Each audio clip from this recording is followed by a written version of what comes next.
అత్తయ్య గారు మీకోసం నెయ్యి బాగా వేసి సున్నుండలు చేశాను అత్తయ్య గారు, తినండి అత్తయ్య గారు. ఇప్పుడు వద్దులే అమ్మా. అత్తయ్య గారు మీకోసం నేను చాలా ప్రేమగా చేశాను అత్తయ్య గారు, ఒక 6 సున్నుండలైనా తినండి అత్తయ్య గారు. తినకపోతే చంపేసేలా ఉంది. సరే అత్తయ్య గారు నేతి గారెలు చేశాను, తినండి అత్తయ్య గారు. అరగంట క్రితమే తిన్నాను కదమ్మా సున్నుండలు, తర్వాత తింటానులే. అత్తగారు మీరు తినకపోతే నా మీద ఒట్టే, తినండి.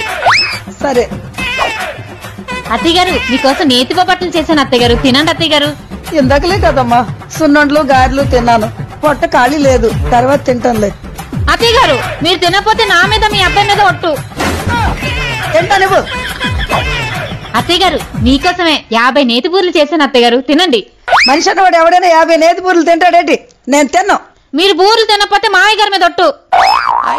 ఇవా మా అమ్మగారికి నేతో వండిన వంటలు పెడుతున్నావు.